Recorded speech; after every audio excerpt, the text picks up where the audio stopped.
Greetings and welcome to the Cognizant Q1 2026 earnings conference call. At this time, all participants are in listen-only mode.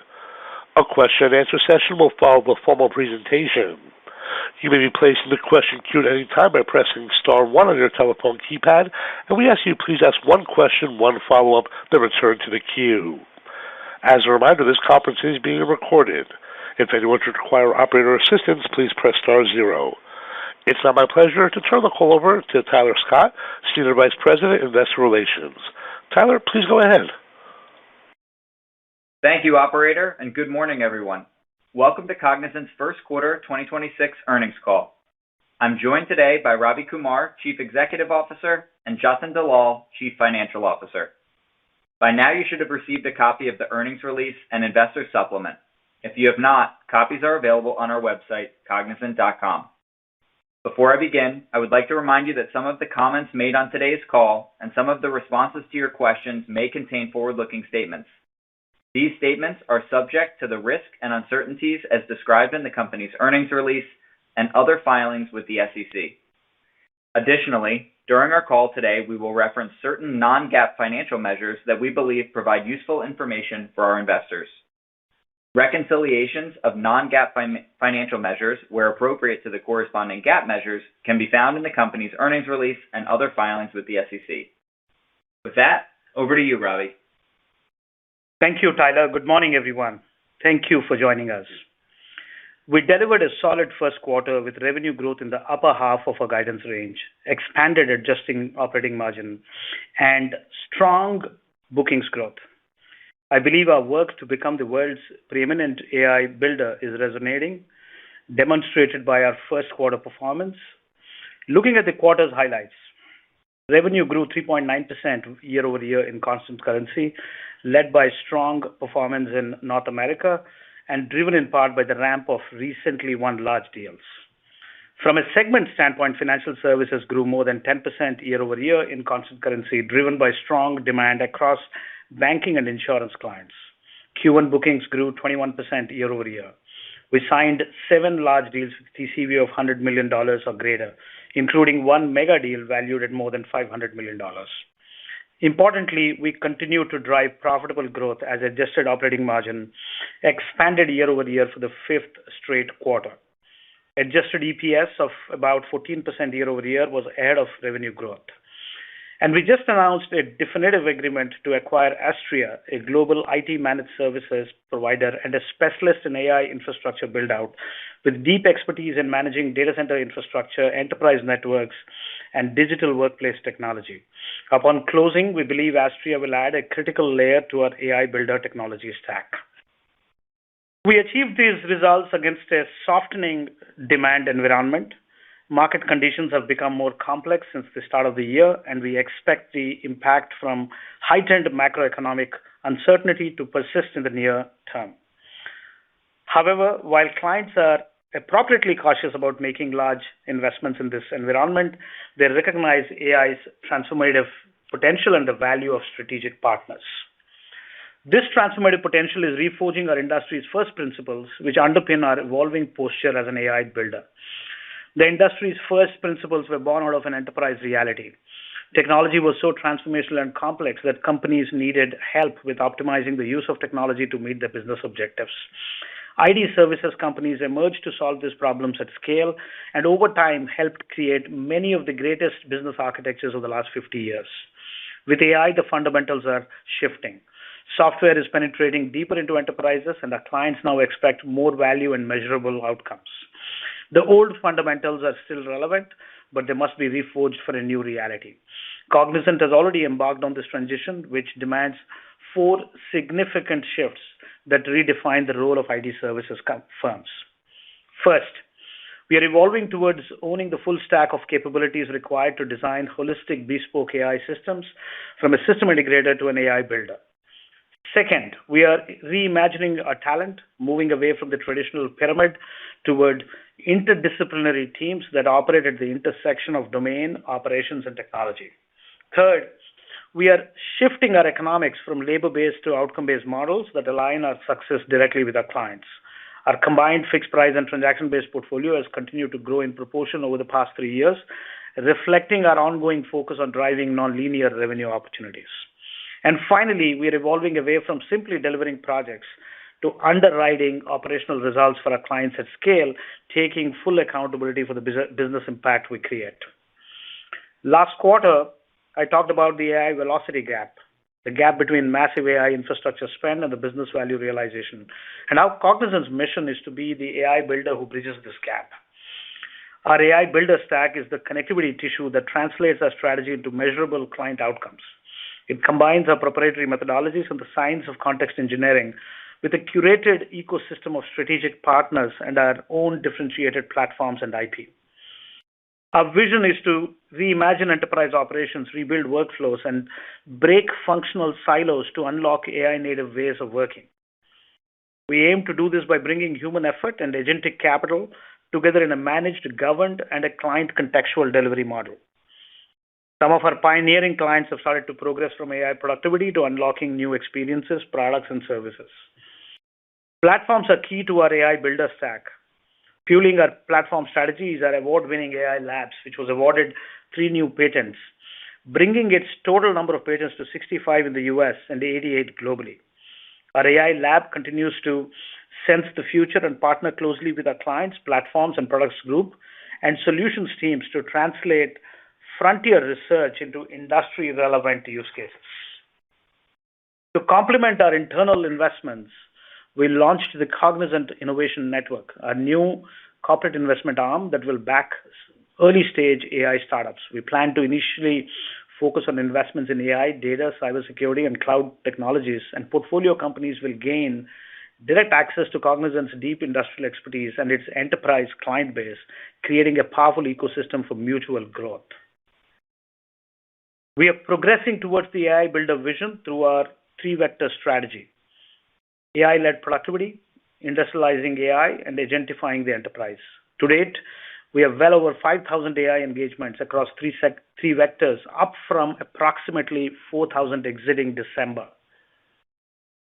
Beginning with Vector 1, we are addressing a multi-trillion-dollar opportunity of AI-led productivity across several value pools by helping clients building classical software in new ways, accelerate software development, eliminate technical debt, and modernizing legacy systems.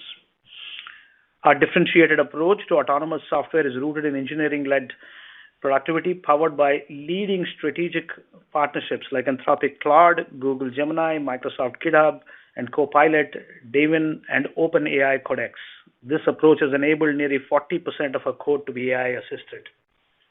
Cognizant platforms play a critical role in scaling these productivity gains by accelerating software development with FlowSource, reverse engineering legacy code using agent-based capabilities through SkyGrade, and automating incident management with Neuro IT operations. A great example of our platform strategy at work is with one of the nation's largest health companies, where we now underwrite the integrity of their claims process.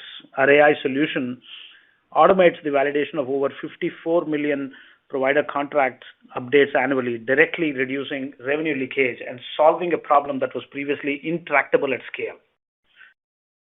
Some of the early value pools in Vector 1 where we are seeing client momentum are related to legacy debt takeout, like mainframe modernization, SAP S/4HANA migrations, autonomous software engineering, digital workplaces, and autonomous infrastructure services. For example, we are working on a highly complex, true blue field S/4HANA transformation at a global scale, focused on modernizing the enterprise core for a North American global pharma leader.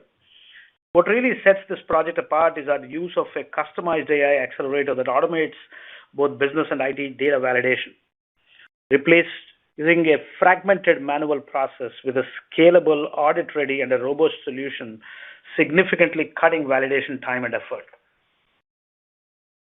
For a leading European telecom operator, Cognizant delivered an AI-powered Oracle Cloud ERP transformation, unifying finance, procurement, and supply chain on a single cloud-native platform, achieving 25% faster time to market and 40% faster deployment through agentic AI and automation. And with Daimler Truck, we will use Cognizant WorkNext to transform and modernize its global workplace services. Our multi-year partnership aims to leverage artificial intelligence and automation to enhance workplace operations across their global factories and offices. As our AI productivity capabilities mature, we are increasingly applying token metering at a project or an individual level to provide early insights into usage patterns, model management, and optimization of inference costs. Vector 1 continues to be a primary driver of our large deal momentum, and as a result of the cost savings and shared productivity generated in Vector 1, we're starting to see increased velocity in Vector 2 and 3 opportunities. Let me share some examples. In Vector 2, as we integrate enterprise AI into enterprise landscapes, platforms provide the foundation to move AI from proof of concept into production at enterprise scale, managing the full agent lifecycle with neuro AI engineering and context engineering. This spans several areas, including data engineering, AI foundry, cybersecurity, and integrating AI into the infrastructure and cloud stacks. As an example, with data engineering for a leading U.S. healthcare client, we deployed an AI-based data validation system to optimize the distribution of pharmaceutical shipments. The solution uses predictive models to validate data before dispatch, reducing downstream errors in the logistics chain and improving reliability across its operations. One of the value pools we see in Vector 2 and a key element of our AI builder stack is context engineering. Cognizant's approach to context engineering is to build native work graphs by going deeper into how humans work, make decisions, and navigate exceptions in their daily business processes. We're also applying context engineering at a top wealth management firm with an advanced proof of concept where AI agents are being designed to work alongside financial advisors, handling routine interactions and back office tasks so that financial advisors can focus on client-facing activities. Finally, in Vector 3, we are accelerating development of our AI-native products to unlock new agentic labor pools across vertical and functional domains and into core operations. The value pools in Vector 3 are significantly expansive opportunities across business operations of enterprises to embed agentic capital for productivity, experiences, and new services. In healthcare, for example, we are developing agentic solutions that accelerate and improve the accuracy of prior authorizations to support better patient outcomes. Additionally, we are building on our TriZetto product portfolio in a strategic partnership with Palantir to advance an outcomes-based intelligence platform that embeds AI-driven decisioning directly into healthcare operations. We're also sensing a broad structural shift as AI moves beyond digital workflows to governing physical systems, environments, and infrastructure. This is accelerating the convergence of physical AI, agentic AI, and governed enterprise intelligence, enabling autonomous operations across sectors. Cognizant is investing in the architecture, platforms, partner ecosystem, and industrial domain expertise for physical AI. Business operations-led offerings are central to this evolution. We're expanding AI-enabled services across sales, finance, marketing, service operations horizontally, and healthcare, financial services, and banking operations on the vertical stack. Examples include the recent launch of autonomous customer engagement with Google to support outcome-based human AI workforce models across industries, and the combined value proposition of TriZetto and Palantir to agentify healthcare operations. Across all three sectors, as the importance of platforms grows, we are evolving our commercial models towards fixed and outcome-based pricing, enabling Cognizant to recognize the added value of assets, IP, and accelerators that we bring. This is an important pillar of our first principles, shifting our economics to managed services and outcome-based models. Consistent with this shift, we delivered 2.5% and 5% increases in trailing 12-month revenue and adjusted operating margin per employee, respectively. We are beginning to see the emergence of AI-infused rate cards, where pricing reflects a blended model of human effort and digital effort. With several clients, we are exploring tokenized rate cards that prices work along a continuum from fully human-led discovery to hybrid to increasingly autonomous agentic delivery. This model is intended to turn our outcome-based economics into true partnership that aligns value creation with shared results. Execution across these sectors requires the right organizational structure, and a powerful engine of innovation and talent. This brings me back to another important element of our first principles, reimagining talent away from the traditional pyramid and towards interdisciplinary AI-augmented teams. To fuel this shift, we have launched an integrated AI skilling stack for our entire organization. It begins with our AI Builder Career Program, which maps every role at Cognizant to a future-ready AI job family, with defined pathways and targeted learning plans aligned to how work is evolving. This is powered by Cognizant SkillSpring, our new AI-native learning platform designed to redefine learning in the AI era and cultivate AI-ready talent at scale for our associates and our clients. And progress is being tracked for each associate's personal AI fluency dashboard, a real-time context-engineered view of AI readiness across various dimensions, including AI skills and proficiency, trainings and certification, AI tools and token usage, innovation, and project experience. To enable us to execute on these principles with the speed and agility the market demands, we are initiating a new program called Project Leap. This program is designed to accelerate our transformation to the operating model of the future by funding investments in our AI capabilities and partnerships, integrated offerings and platforms, reshaping productivity, and upskilling our workforce. By fostering a workforce that is AI-enabled and equipped with future-ready skills, we aim to create a more agile, scalable, and cost-effective operating model. Even as we make these changes, we're continuing to invest in growth through acquiring new talent. We hired around 20,000 freshers in 2025 and plan to hire a greater number in 2026, providing a strong pipeline of future talent aligned to how work is evolving and shaping a broader pyramid with a shorter path to expertise. The LEAP program reinforces our commitment to be in the winner's circle of revenue growth and supports our journey of expanding margins. To conclude, I want to leave you all with this. Our conviction in the long-term opportunity emerging with enterprise AI adoption has never been stronger. In our industry, the real work happens inside complex systems across legacy environments, regulated processes, global teams, and mission-critical operations. Large enterprises do not transform overnight. They undeniably need trusted partners who understand their systems, context, risks, and people. And that is the role we intend to play as an AI builder, bridging the gap to enterprise value. To win, we must move fast and stay agile, which is exactly why Project Leap is so critical. We are reforging our first principles, enabling an AI-era future operating model, equipping our go-to-market teams across the three vectors, adopting new engagement models to deliver value to clients, and adopting talent through a blend of digital and human effort. We remain confident the portfolio and capabilities we are assembling can drive sustained progress towards winner circle performance, including top-tier growth, consistent margin expansion, and EPS growth outpacing revenue growth. Before I turn the call over to Jatin, I want to thank our associates for their dedication, our clients for their continued trust, and our shareholders for your confidence as we strengthen our foundation to create for durable long-term value. Thank you, Ravi, and thank you all for joining us. As Ravi noted, our first quarter results demonstrate that our AI Builder strategy is resonating in the market. In Q1, we delivered revenue growth in the upper half of our guidance range, 10 basis points of year-over-year adjusted margin expansion, and adjusted diluted EPS growth of 14%. First quarter bookings growth of 21% was one of our strongest in recent history. This performance demonstrates our focus on execution and our ability to deliver value for the clients.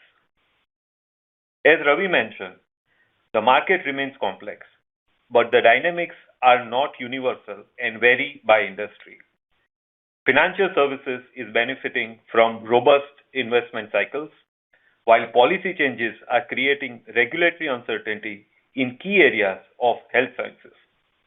In products and resources, trade policy uncertainty and supply chain disruptions remain realities. That said, broadly speaking, we believe the shifts we are seeing in client demand play to our strengths, and we remain confident in our position as a strategic partner to our clients as they navigate a complex macro environment and the rapid pace of AI innovation. Now, moving on to the details of the quarter. In Q1, revenues of $5.4 billion grew 3.9% year-over-year in constant currency, driven by a ramp of large deals across our North America region and financial services segment, along with the strong performance in the UK. We have seen increasing demand for our IOA and AI and analytics services, driven by AI readiness and innovation budgets. Growth also benefited from revenue from third-party products associated with our integrated offering strategy and inorganic contribution from our 3Cloud acquisition. By segment, financial services led with over 10% year-over-year growth in constant currency, balanced across banking, financial services, and insurance customers. We saw both healthy discretionary spending and sustained large deal momentum driven by North America. Health sciences performance remained resilient. Growth was negatively impacted by approximately 300 basis points year-over-year due to a lower revenue from third-party products associated with our integrated offering strategy. Excluding this impact, services in health sciences grew at a similar levels to the company. Products and resources was stable despite headwinds from macro, geopolitical, and trade policy uncertainty. We continue to see emerging client demand in areas such as predictive supply chains, agentic commerce, and hyper-personalization.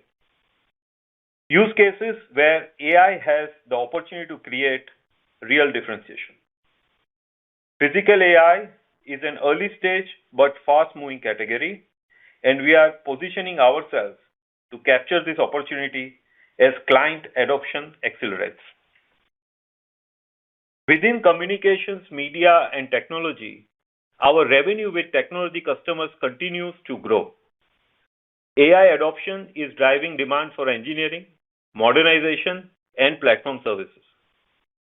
In the comms and media sector, the environment has been more measured, with added pressure from client-specific dynamics tied to strategic shifts at a large customer.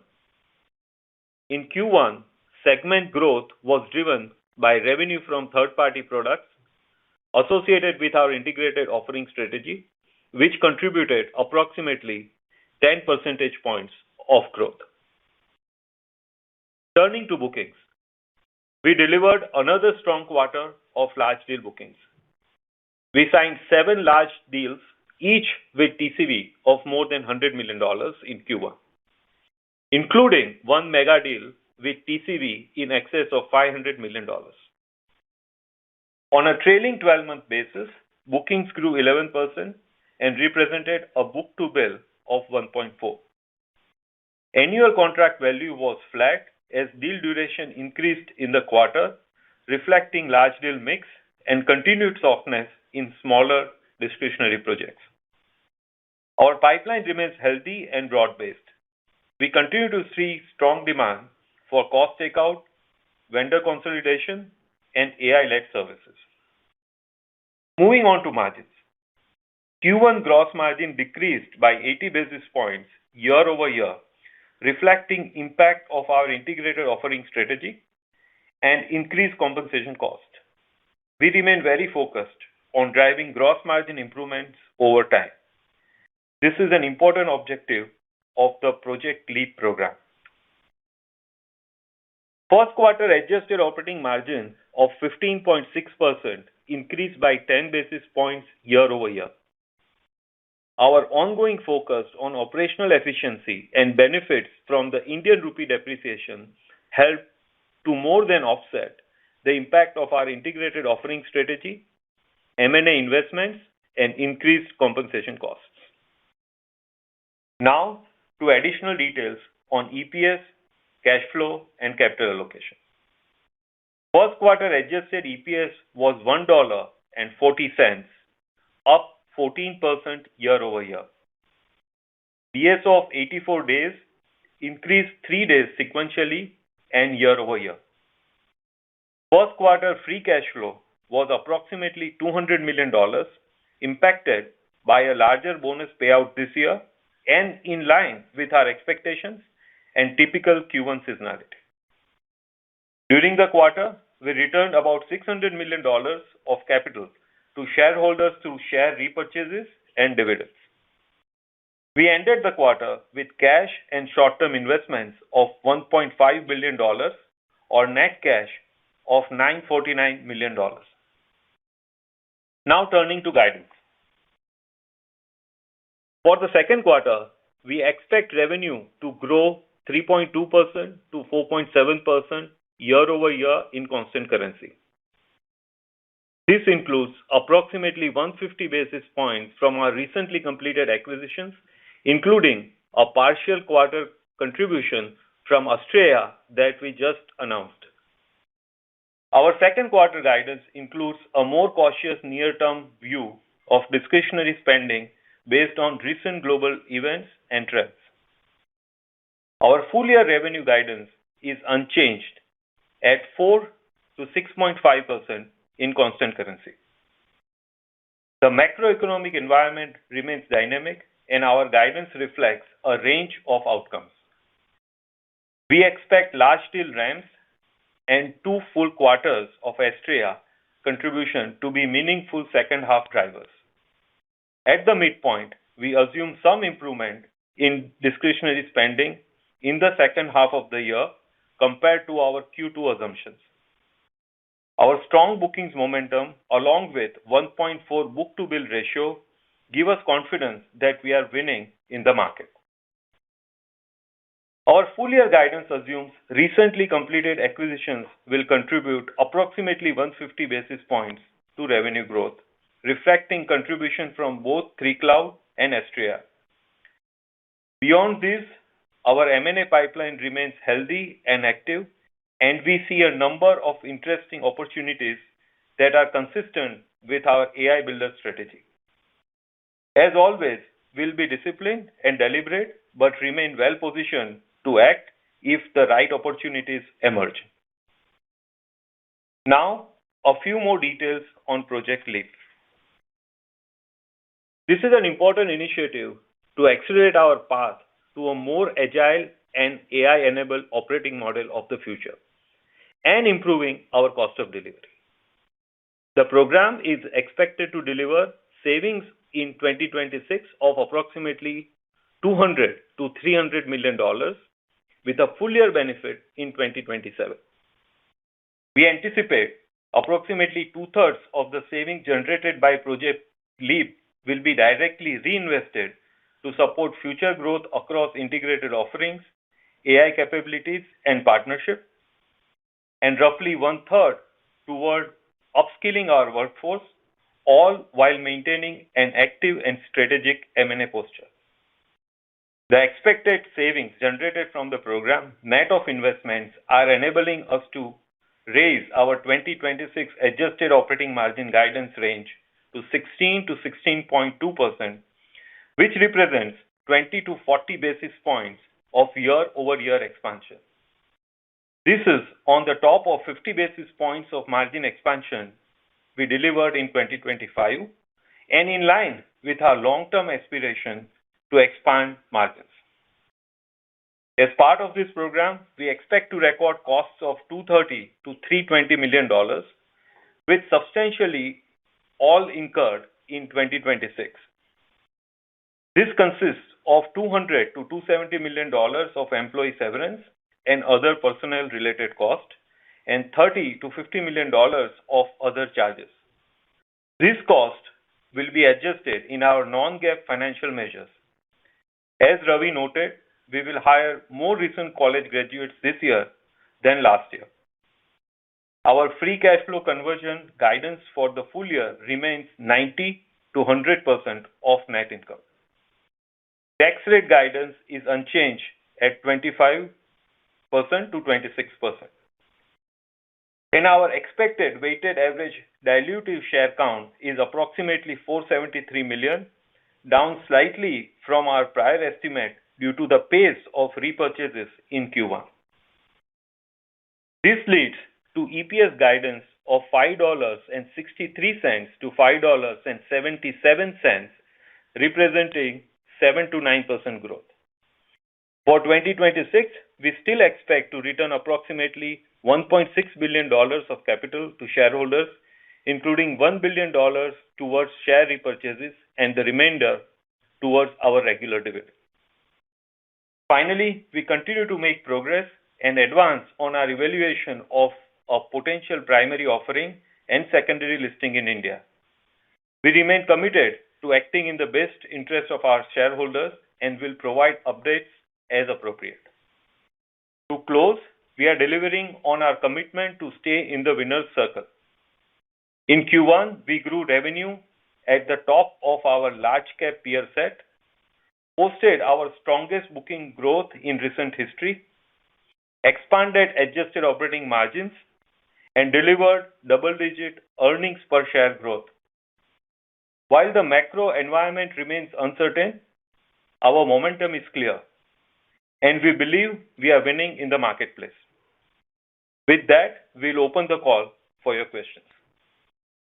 Thank you. We'll now be conducting a question and answer session. If you'd like to be placed in the question queue, please press star 1 on your telephone keypad. A confirmation tone will indicate your line is in the question queue. You may press star 2 to remove yourself from the queue. As a reminder, we ask you please ask one question and one follow-up, then return to the queue.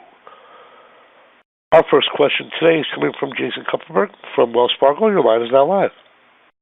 Good morning, guys. Thank you. So bookings, clear highlight this quarter. Wanted to see if you had any color on how much of the bookings were new versus renewal, anything on ACV growth, how that looked in the quarter. And just given the fact that there has been a little bit of softening on the discretionary side, it sounds like in certain verticals, I wanted to confirm, Jatin, if I heard you correctly, that the midpoint of the 26 guide now assumes a little bit of improvement in discretionary spending in the second half. Maybe you could just elaborate on that a little bit, and then I have a follow-up. Thanks. Yeah. Jason, we don't exactly break out new versus renewal, but this year, but for the quarter, it's been very healthy, and I would say the growth, especially of the large deals, is driven by the newer opportunity in either existing customers or the new customers.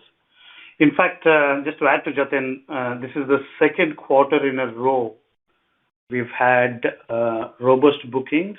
The new proportion is as healthy as it was in the past. In fact, the top 7 deals, which are more than $100 million, 1 mega deal more than $500 million, 70% increase in TCV on the large deals. So I think it's been a good quarter for bookings, two quarters in a row. This is probably the highest bookings growth we have seen since I have been on board 3 years ago, since 3 years.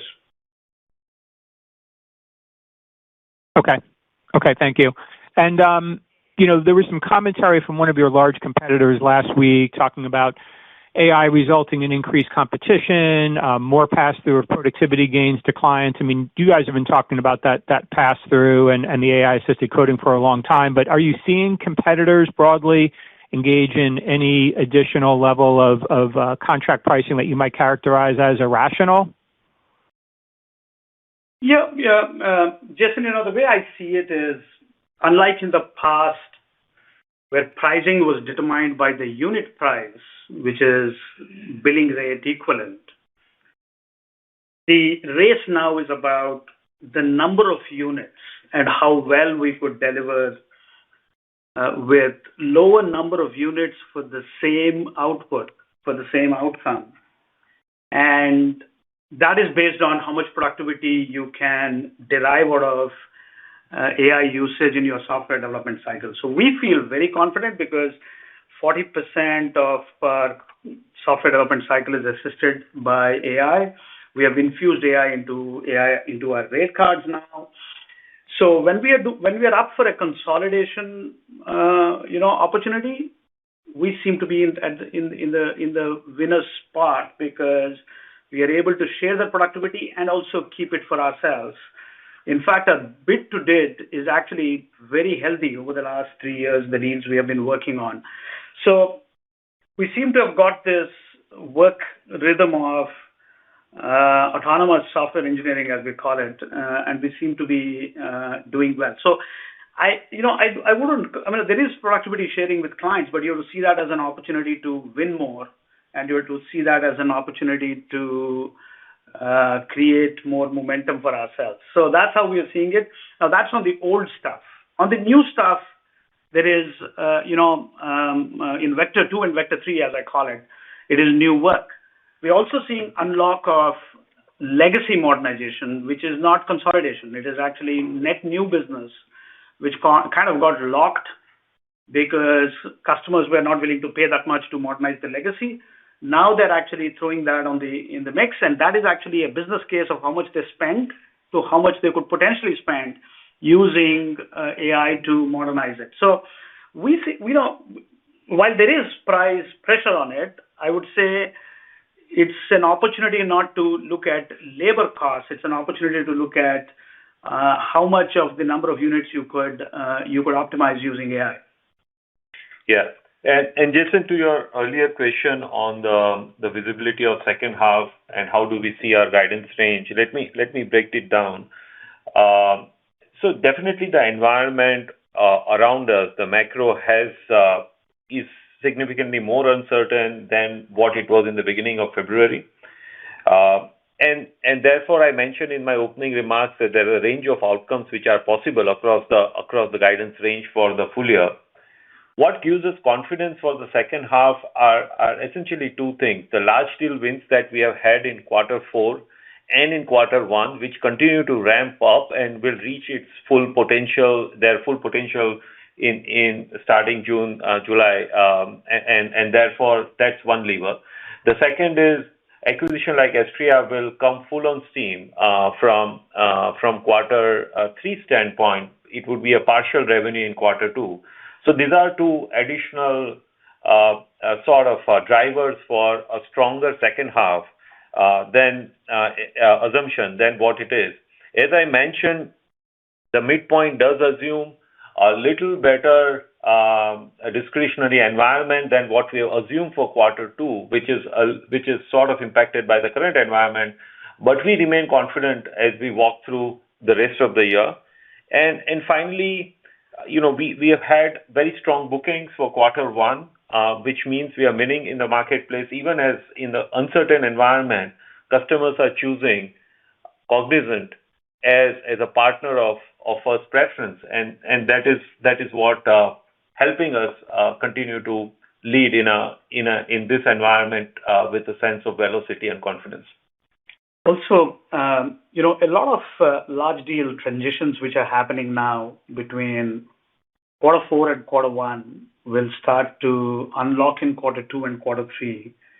So this is, literally production capacity already in there. We are not making the money, we are incurring the cost.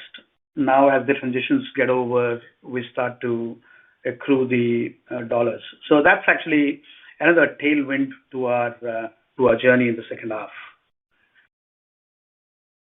Thank you. Our next question today is coming from Jim Schneider from Goldman Sachs. Your line is now live. Good morning. Thanks for taking my question. I was wondering if you could maybe kind of unpack the comments you made earlier, Ravi, around the token usage that you're seeing in terms of token metering and also some of the productivity or benefits you're starting to deliver. Just wanted to clarify two things. One is, are you seeing with the increased sort of productivity on units delivered to your customers, I would have thought that you would be seeing, if you're keeping some of that benefit for yourself, a little bit better margin leverage as a result of that as you're getting some revenue growth, or is that being masked by the startup cost on longer dated outsourcing deals you just kind of talked about in response to your last question? And then, separately, I was wondering if you could maybe address how you expect sort of the token usage to sort of play out in terms of how you build customers? You talked about AI-type rate cards, but are token costs being directly billed through to clients today in terms of time and materials contracts? Thank you. Great question. Great question, both of them. Now, let me first get to the second one. Token metering is a reality, both at a project level and at an individual level. We have token metering for fixed price programs as well as for time and material. For fixed price programs, we have the opportunity to reduce the cost and keep the margin with us.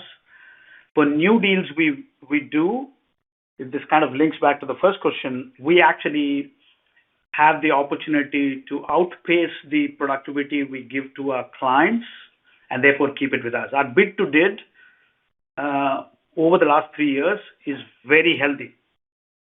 So I'm very excited about the fact that has leverage for margin accrual in the future. Of course, it has setup costs, which we have to establish at the start. So there is an upfront cost attached to it, but there is downstream savings. On time and material tokenized rate cards, we are starting to see a pattern. I'll give you one example. One of the rate cards I am establishing, which is a template we're taking it to the street, is A0 is completely human effort. A1 is effort which is done by humans, verified by AI. A2 is effort delivered by AI, verified by humans. A3 is autonomous digital labor. Now, when clients do this, you could meter the capacity they have bought from a frontier model company like Anthropic or OpenAI directly, in which case we are responsible for the human effort and the clients are responsible for the digital effort. But clients have started to see that they are not able to optimize the digital effort. So some clients are coming back and saying, you know what, why don't you take care of the human and the digital effort? You open the tap on compute, you open the tap on LLMs, and you deliver the service, and we don't want to manage the economics. Already we're talking about AI ops, AI FinOps. You manage the economics, and digital labor or human labor, it doesn't matter. In fact, one of our research papers talks about a cognizant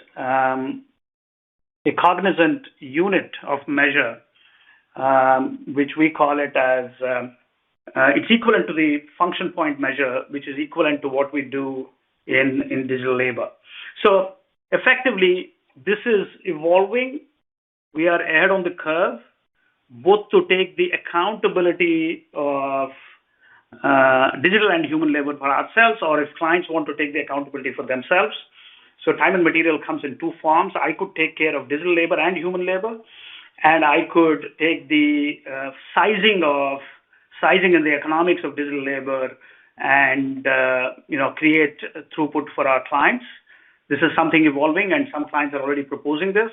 And on fixed price deals, of course, we're going to share that productivity with our clients. So that's how we are seeing this, and it's not far off when we're going to see a rate card for this, a rate card which is digital and human labor put together, more mainstream as we go forward. And that gives us an opportunity to actually deliver both human and digital labor through the books of Cognizant. We already have arrangements with the frontier model companies to do that. One is to take care of our developer community which uses it, but also for client work which we can deliver. Yeah. Thank you. Jim, I'll quickly cover the question on gross margin.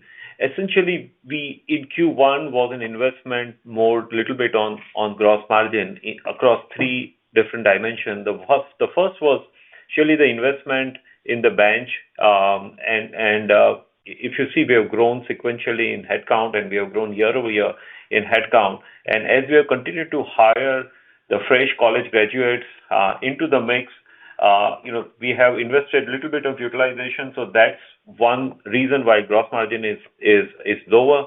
The second, Ravi spoke about this integrated offering. As every time when the industry sees a new element of service delivery coming to customers, they expect a service provider like Cognizant to act as a system integrator.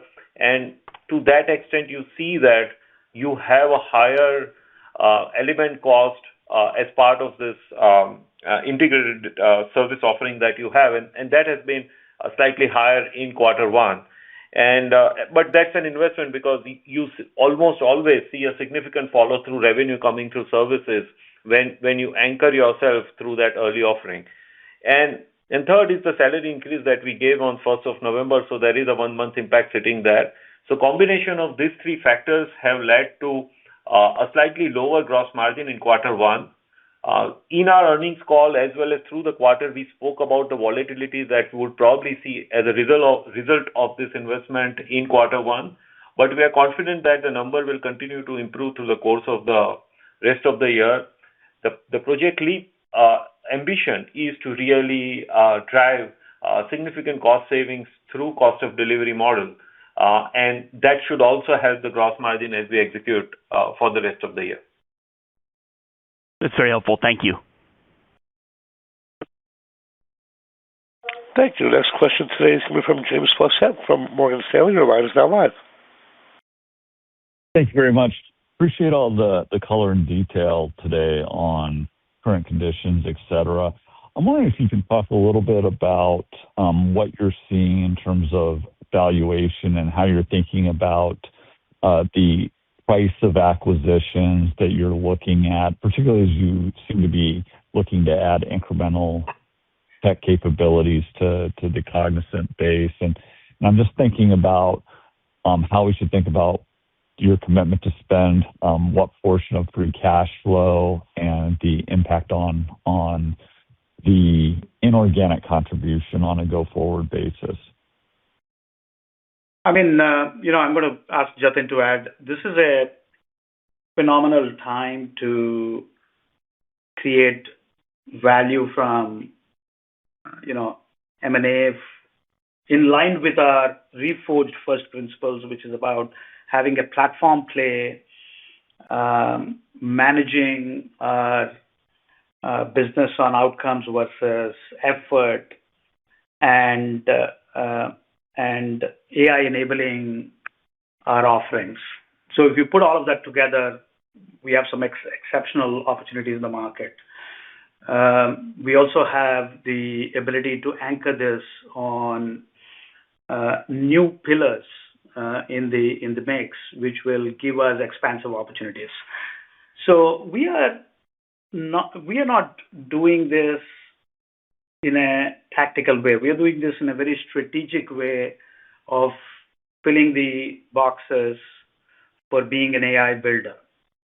That's what our thesis is. Just to give you a sense, today the one we announced does data center build-out services, workplace services, AI infrastructure build-out services, and network services. So Astria is a phenomenal opportunity to anchor a complementary piece of work, which is attached to the infrastructure services where Cognizant is delivering very well. So where will we anchor this? We would anchor this on platforms, on outcome-based models. In fact, Astria delivers work on per user basis, not on effort. I mean, they do workplace services. They also do data center build-outs in an outcome-based model. So we think that's a unique opportunity. If there are platforms in the market, we're going to evaluate and look for it, because platform play will allow us to go to the outcome model, transaction-based pricing, and outcome-based pricing. In and around TriZetto, we see a ton of opportunity. I mean, our TriZetto business now is growing much faster than what I saw in 2023 when I came on board, and it is highly profitable. And healthcare has a strong moat, a defensible moat. So we are actually looking for layering it around. In fact, one of the reasons why we partnered with Palantir is to create the opportunity to drive the healthcare payer control points for medical loss ratio performance and payment integrity and real-time cost intelligence and network performance and all of that. So we have specific areas where we think we want to do M&A, which will substantiate our endeavor to be a platforms company and an outcomes-based company in the AI era. And we also believe it will uniquely give us an opportunity to create durability of our earnings. So that's how we are seeing it, and this is a good time for a value play. So we are continuing to. We have a very healthy pipeline. We'll continue to evaluate value assets which are available in each of these pillars I just spoke about. And just from a capital allocation standpoint, we generate $2.5 billion of free cash flow. Last year, we returned close to $2 billion to shareholders, and roughly $600 million was invested into 3Cloud, which technically closed beginning of this year, but was announced in 2025. This year, again, $2.5 billion. We have committed $1.6 billion to be returned to the shareholder, $1 billion by share buyback, and $600 million odd in dividends, of which we have now used about $600 million from the remaining $1 billion for Astria, and we have that for sort of fuel in the tank, and we have a very healthy balance sheet to leverage if a very attractive opportunity came our way. That's great. And I just want to say, you guys have been really front-footed, both in terms of like your own development, prioritizations, and how you're trying to implement AI. And then I think your commentary just now on how you're looking at acquisitions and some of the benefits that they provide further bolsters that view. What types of customers are you seeing, either generally, or what kind of characteristics do they have that are willing to engage with you and kind of match your march forward right now? Where are you seeing the best traction, and where should we look for examples of success patterns? Thanks. Yeah, I would say, I'll just highlight quick themes. Financial services is a double-digit growth. Very, very excited about it. Not only are they doing Vector One, they're innovating new products, new services. Vector One is more productivity-led, and they're willing to experiment with us. In fact, one of the things I mentioned in my earnings script is about opportunity with management company to apply agentic on their advisors, wealth advisors, so that they could deliver more innovative products. So financial services is right up there. The second I would say is consolidation opportunities. Consolidation opportunities. I mean, every customer, every Fortune 500 Global 2000 company has a huge set of providers. They've accumulated, they've created a big network of providers over the last 25, 30 years. This is their opportunity to consolidate and get some productivity benefits. We are on the front of it, and we are winning a lot on it. So that is the second. The third, I would say, is the third value pool, I would say, is unlock of technology debt. I have great momentum on mainframe modernization. Just to give you a sense, one line of mainframe code used to cost $10 to refactor to new age software. It now costs $1.50. So we have a unique opportunity to unlock, and this opportunity didn't exist before because tribal knowledge was missing. There was financial cost to modernize, and there were legacy skills were missing. Now all of that is out of the window. So if you unlock that is trillions of dollars. So we're seeing that as a good theme. Then there is operations-led AI. I mean, that's why my BPO business is close to double-digit growth, because operations of enterprises are going to be embedded with this new software, which, operations didn't have a chance. And if I have to pick specific areas, customer service is the top area where we are seeing this. Employee services is the second area we are seeing. And then traditional areas like financial systems and legal systems. These are places where we historically didn't see a lot of classical software embedded. So we're starting to see that. One of the things I highlighted in my earnings script is physical AI. I mean, it's a leapfrog for traditional industries with physical manifestation to actually invest into digital enhancement of physical objects, and we're seeing quite a bit of that. So I think we are at that inflection point now to take productivity and create elasticity of consumption of software, classical software, and use new software, which is written around the neural networks, to an expansive opportunity in enterprises and integrate the two and reinvent and reimagine businesses. I mean, this is a fabulous opportunity for system integrators to be those builders, and I'm actually more optimistic than ever before on the opportunity in front of us. Thank you. Next question is coming from Tianjin Huang from JP Morgan. Your line is now live. Great. Thanks. Hope you can hear me. Just want to ask on Project Leap, if that's okay, just the offensive or defensive nature of it, what prompted it, the scope of it, and what outcomes we can expect in the short and midterm from Project Leap. I'll kick off and I'll get Jatin to add. I mean, we have a frame of what our future operating model looks like, and I'm pretty confident that that operating model is we are on the journey to get to that operating model. Leap is to make sure that we get there fast. It's our opportunity to resize our pyramid with a broader pyramid, and that's why we're hiring more school graduates, more early careers, and shorten the height of the pyramid so that you get to expertise much faster. That's our model. It is margin accretive because the more you broaden the pyramid, the more you could deliver the services in a more AI native way, if I may.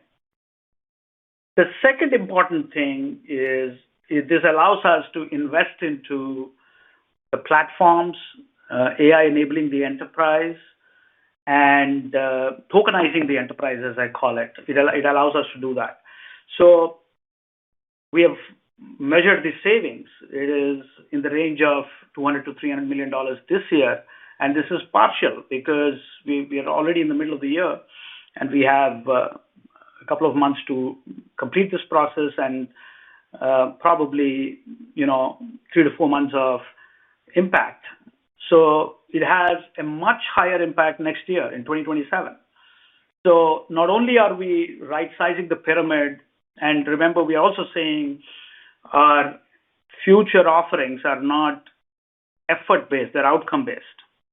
More and more. I mean, we'll see a mix of it in the transition.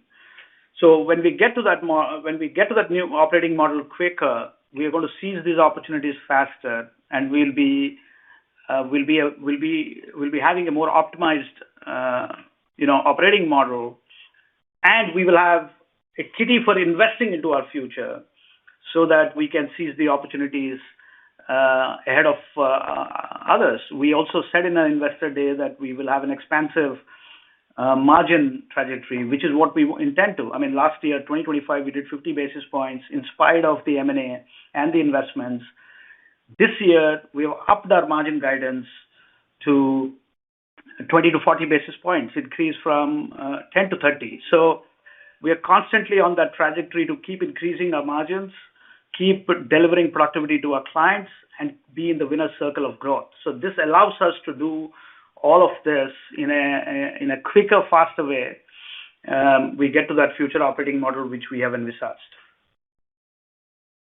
Thank you. Our final question today is coming from Surinder Thind from Jefferies. Your line is now live. Thank you. Ravi, can you expand upon the last point of what is the benefit of showing margin improvement in the current environment relative to your ability to invest? Why not just maximize every dollar of spend, maybe broaden the spend across what I would call more of a VC type strategy where you take more bets? Because the pace of change is accelerating. And so as you try to build and adjust the model, I think you're spot on. If you look at it, we're going to save $200 to $300 million this year, which is just a few months. And 2027 we have a much bigger opportunity. But we're investing back the rest of the money to generate growth opportunities and be agile enough in the market to generate more growth opportunities. So that you're exactly right. So we're investing more into growth, and we are contributing some into our expansive margins. So the idea of doing this is growth and be in the winner's circle. Thank you. We've reached the end of our question and answer session. I'd like to turn the floor back over to management for any further closing comments. Thank you so much for listening to us. I mean, we're very excited about our quarter one performance, very excited about the bookings momentum we've had, and the tailwind we have for the rest of the year, and of course, our anchor to the AI opportunity, and getting there fast with the LEAP program, and keeping our thesis of being in the winner's circle of growth, expansive margins, and EPS growth being higher than revenue growth. That's our endeavor, and this will allow us to create sustainable, durable earnings for the future. Thank you. That does conclude today's teleconference. You may disconnect your line at this time and have a wonderful day. We thank you for your participation today.